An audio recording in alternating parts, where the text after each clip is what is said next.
আজ হলো 23শে ফেব্রুয়ারি। আজ থেকে 1 মাস আগে 23শে জানুয়ারি আমার বাবা মারা যায়। তোমরা হয়তো কম বেশি অনেকেই জানো। এই ভিডিওটা শুট করা হচ্ছে 11ই ফেব্রুয়ারি। এই ভিডিওটা 11 তারিখে শুট করা হয়েছে, কিন্তু যখন আমি ভয়েস দিতে যাচ্ছি একটা দিনও ভয়েস দিতে পারিনি। আজকেও ট্রাই করলাম ভয়েস দিতে পারি, জানি না শেষ পর্যন্ত পারবো কিনা। আজকে সবাই মিলে, আমার বাবা যখন বেঁচে ছিল সবাই মিলে ঠিক করেছিলাম 11 তারিখে সোনা বাবার মুখে প্রসাদ দেব, আর 18 তারিখে বড় করে অনুষ্ঠান করব। প্রথমে 11 তারিখে অনুষ্ঠানটা করার কথা ছিল, কোনো একটা কারণবশত বাবা ঠিক করে রেখেছিল যে 11 তারিখেই মুখে প্রসাদ দেব, অনুষ্ঠান হবে ধুমধাম। তারপরে বাবা যখন নার্সিংহোমে অ্যাডমিট হয়, ঠিক হয়ে বাড়ি চলে আসে, তখন আমরা সবাই মিলে ঠিক করলাম 11 তারিখেই মুখে প্রসাদ দেব, আর 1 সপ্তাহ পরে 18 তারিখেই সোনা বাবার অনুষ্ঠানটা করব। সবাই আসবে বাড়িতে, ধুমধাম অনুষ্ঠান হবে। কত স্বপ্ন দেখলাম, বুঝতেই পারিনি যে এই স্বপ্নটা ভেঙে যাবে, স্বপ্নটা স্বপ্নই থেকে যাবে। ভেবেছিলাম মহারাষ্ট্র থেকে দিদি আসবে, ত্রিপুরা থেকে সুপ্রিয়া আসবে, আমার দিদির মেয়ে, সবাই এক জায়গায় হবো, আমার ভাই আসবে, সবাই এক জায়গায় হয়েছিলাম, কিন্তু কোনো ভালো অনুষ্ঠানে নয়। আমার বাবা মারা যাওয়ার পরে বাবার শ্রাদ্ধ অনুষ্ঠানে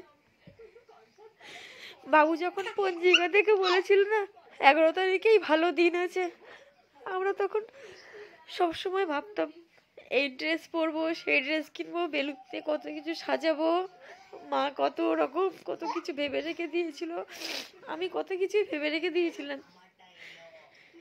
সেই ভালো সময়টা তো চলে গেল, ভালো সময়টা তো আসেইনি।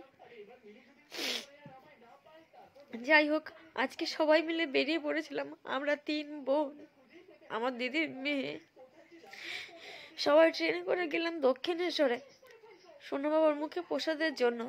মুখে প্রসাদটা কোনো মতেই দিয়ে দিলাম, অনুষ্ঠানটা আর হলো না।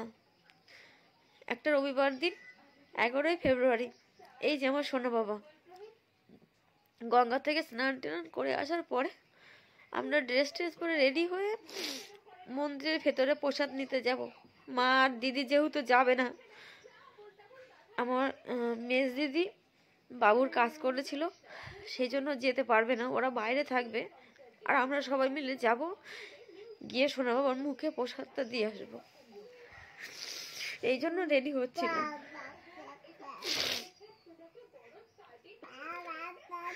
জীবনে ভালো সময়টা খুব তাড়াতাড়ি চলে যায়। 2023টা আমাদের খুব ভালো কেটেছিল। আমরা সবসময় বলতাম যে 2023টা খুব ভালো কেটেছে। কখনো ভাবতে পারিনি 2024টা আমাদের কাছে একটা স্বপ্নের মতো হয়ে থাকবে, একটা স্মৃতি হয়ে থাকবে। 2024 জানুয়ারি 6 তারিখ আমার বাবাও ভালো মানুষ।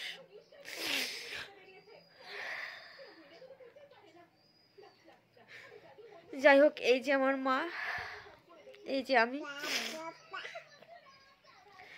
সবাই মিলে গিয়েছিলাম, কিন্তু মনে যে একটা আনন্দ আশা থাকে, সেই জিনিসটা আমাদের ভিতরে, সবার ভিতরে লুকিয়ে ছিল। সবাই একসাথে থাকলেও মাকে কখনো বুঝতে দেয়নি যে আমাদের মনে কষ্ট আছে। কোনো সময় মারে একটা মুহূর্তের জন্য বুঝতে দেয়নি, কিন্তু মা তো মাই না। মা বাবুর সাথে 50টা বছর সংসার করেছিল, সে তো বুঝবে না আমাদের থেকে তার বেশিটা কষ্ট।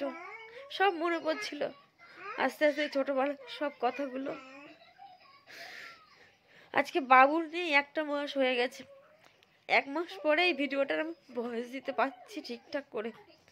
এর আগে যতবার আমি ভয়েস দিতে গেছিলাম একবারও দিতে পারিনি।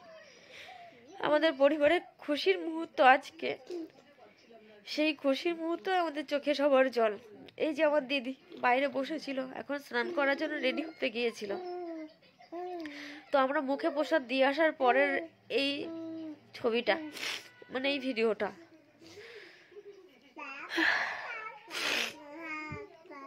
মুখে প্রসাদ দিয়ে আসার পরে এই যে আমরা বাড়ি আসার জন্য রেডি হয়ে বসেছিলাম,